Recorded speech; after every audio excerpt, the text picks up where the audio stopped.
ẹ̀ṣẹ̀ tó bá ti ṣe ló ti máa gbé àgẹ́ndà ìjáde pé ohun tó ṣe kò dáa.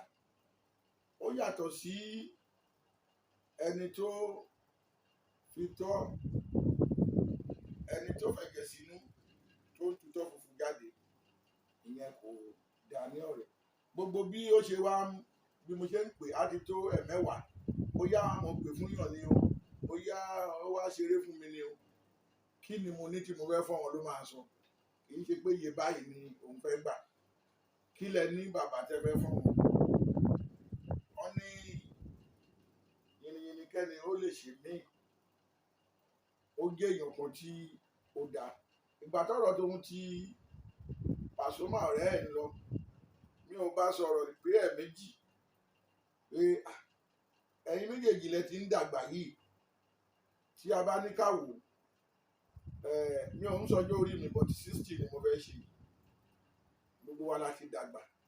Ìgbà tí ẹ ń wówó ẹ lè máa fi ra yín. Ó ní bàbá ọ̀rọ̀ yẹn ti wà ní òun náà ti pẹ́. Pé bẹ́ẹ̀ ṣe sọ yẹn, ọ̀rọ̀ yẹn ti parí. Láti ran ìjọba lọ́wọ́ àti aráàlú, láti gbà wọ́n lọ́wọ́ arẹ́nijẹ. Bí èèyàn bá lè kọ́ customary court tí ọ̀wọ́n tí kò bá lè lọ sí high court, torí customary court ló súnmọ́ aráàlú, ló jẹ́ elétí gbóhùn gbáròyé fáráàlú. Bí ọ̀rọ̀ nǹkan kan bá ṣẹlẹ̀, pàápàá tó bá jẹ́ mọ́ ọ̀rọ̀ ilẹ̀, customary court máa lọ sí oko yẹn. Wọ́n máa lọ wádìí lẹ́nu aláàlá ọ̀tún, aláàlá òsì, aláàlá ẹ̀gbẹ́, aláàlá wájú. Ẹjọ́ wọn máa ń fẹsẹ̀ rinlẹ̀ dáadáa ju pé a file motion, a file application. Wọ́n súnmọ́ aráàlú. Ẹ máa rí pé lẹ́nu ọjọ́ mẹ́ta yìí, ìbágbé tipá tiwọn à ń gàngànbẹ ó dínkù láàárín ọkọ àti ìyàwó. Torí customary court ló máa ń sábà gbẹ́jọ́ kọ́kọ́kọ́kọ́. Wọ́n bá wọn sọ lọ́tùn lósì, wọ́n wàásù fún wọn ọ̀pọ̀lọpọ̀ náà ní tọkọ-tìyàwó.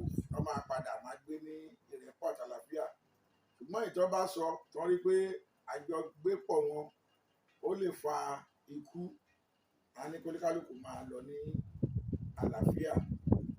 So ó wù mí láti kọ́ ojú bàbá wa Ọ̀nìrìṣà, òun náà ń ṣe. Tí wọ́n bá fẹ́ kí Ọ̀rànmíyàn, a ní ọkùnrin gàdàgbù,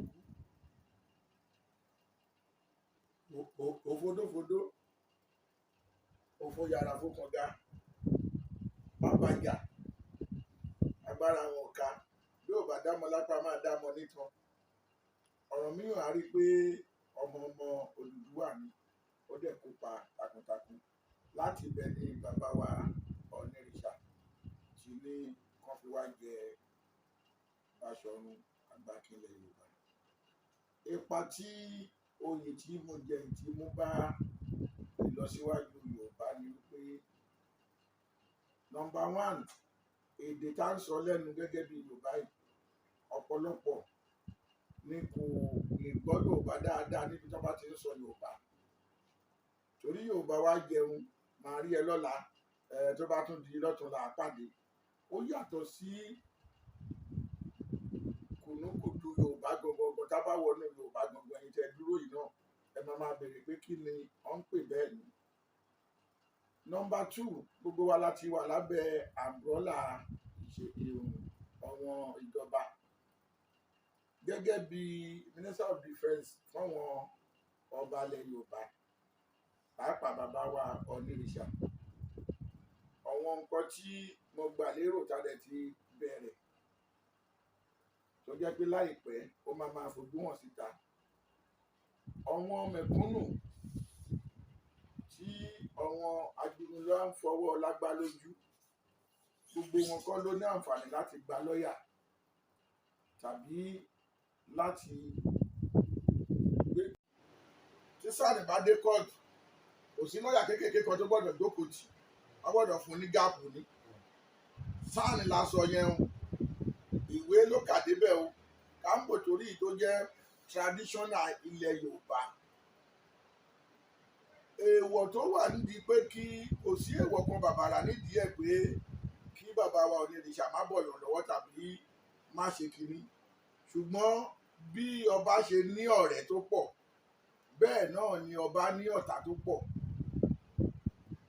Ohun tí àwọn bàbá wa fi ń ṣe ààbò láyé àtijọ́ òun ni pé àwọn ọ̀tá ọba wọ́n lè fi òrùka tàbí nǹkan kan sọ́wọ́ láti fi bọ ọba lọ́wọ́. Wọ́n lè lo opportunity pé ọlọ́yàyà ni ọba tá a ní, àtọmọdé àtàgbà ló ń kó mọ́ra. Bí ọ̀tá ṣe máa wá náà tí wọ́n máa fẹ́ kó mọ́ra nìyẹn. A ò dẹ̀ mọ ọ̀tá nínú ọ̀rẹ́, a ò mọ ọ̀rẹ́ nínú ọ̀tá. Nígbà wáṣẹ̀ ọba bá wá ní a kì í fohùn àyíjẹ fún aládé. Ìyẹn ni pé gbogbo ohunkóhun téèyàn bá gbé lọ fún ọba tó bá ti jẹ́ ohun jíjẹ lójú ọba, ìwọ fún ara ẹ gbọ́dọ̀ kọ́kọ́ jẹ́ wò, nítorí pé a kì í fohùn àyíjẹ fún aládé. Kí ọba má báyàn bọwọ́, o gbọ́dọ̀ súnmọ́ ọba, o gbọ́dọ̀ jókòó. Ọba prophetic ministry. I saw the new albums. Ó sì rí orin tuntun yìí. Oracle and everlasting. Praise the Lord. Ẹni Olúwa. And I am oracle of God. Èmi ni oracle of God. 1 Peter 4:11. That's Ìwé what it said. Pétérù. If any man speak, Bí ẹnikẹ́ni bá let sọ̀rọ̀, him speak as an ó oracle. sọ̀rọ̀ gẹ́gẹ́ bí ikọ̀ àtìlẹ́kọ̀ Ọlọ́run. If anyone is in ministry, Ẹnikẹ́ni tó bá ń fi let iṣẹ́ him do it ìránṣẹ́, according to the ability given to him. ó ṣe gẹ́gẹ́ bí ohun tí a fi That fún ọ. God will be glorified Bí through orúkọ Jesus Olúwa kó lè Christ. di gbígbéga nípasẹ̀ Jésù Kristi Olúwa. Now is the oracle of music and oracle of God. Oracle orin làwọn ìwé ọ̀rọ̀ I want to present to him. Mo wá fẹ́ fi fún wa. I work with oracle of as oracle of music. Mo fẹ́ fún ẹgbẹ́ oracle orin. What is oracle of music? Kí ni àwọn oracle orin ipò But when orin? I gave that award them for them to prepare that Nígbà question. tí mo fún ọmọ tó bá Why wà wọ́n oracle of music? wọ́n ní kí ló ló fi Because jẹ́ I'm ipò giving you orin. 2 awards Àwọn méjì lẹ́fẹ̀ẹ́ gbà because of your impact in my life nítorí iṣẹ́ and your ìrìnsẹ̀ impact in the àti society. fún gbogbo àgbáyé. You are blessed many lives. Ẹni ìdùnnú ọ̀pọ̀lọpọ̀ You ayé. are an angel on the planet Earth. Àṣẹ́lẹ̀ lórílẹ̀ ayé People ní that don't know you, àwọn tí they ò will mọ̀ not agree yìí with you. wọ́n lè má gbà pẹ̀lú But yìí. we that have spiritual eye, Àwọn tá a lójú tẹ̀mí. and not all people that have spiritual eye Rògbìnà ìṣẹ́gun that tó lójú have the tẹ̀mí. knowledge of God. Some Lórí have òye spiritual tí eye, Ọlọ́run. they can see but they don't have the knowledge of Àwọn God. ọmọ ní ojú ìgbé They, wọ́n lè they gbà. have knowledge of sentimental, judgmental. Ọ̀rọ̀ condemnation. àwọn adánilẹ́bi wọ́n máa. But we have the knowledge of God. Àwọn That's tí ò what lè it's sọ for. lọ́rọ̀ This award is two, as I've said. One is oracle of music. ìkan fún ikọ̀ orin. That's oracle. Kí ni àyíkọ̀? Oracle means a word that is coming from God. Ọ̀rọ̀ tó ń jáde láti ọ̀dọ̀ Ọlọ́run ti kára rẹ̀ That wá. is what the Bible calls oracle of Òun God. ni Ọlọ́run pè Oracle ní means word of God. ọ̀rọ̀ Ọlọ́run ni. Your message is a direct word from God. Òun ni tàbí ọ̀rọ̀ Ọlọ́run láti ọ̀dọ̀ Ọlọ́run sí ènìyàn. So you are sending message to man. Ẹ̀rọ ìṣiṣẹ́ ìránṣẹ́ fún ènìyàn. Like the music you just said now. Nípa orin tí ẹ bá ní sìn. Àwọn oníjẹ mímu ẹ̀wọ̀n kí ló wá. Ó ti lára àfíà àwẹ̀ kí ló fẹ́.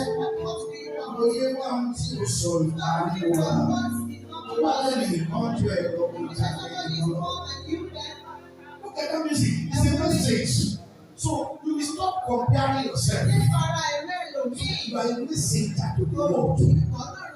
So I'm going to present the award to you as oracle. I'm not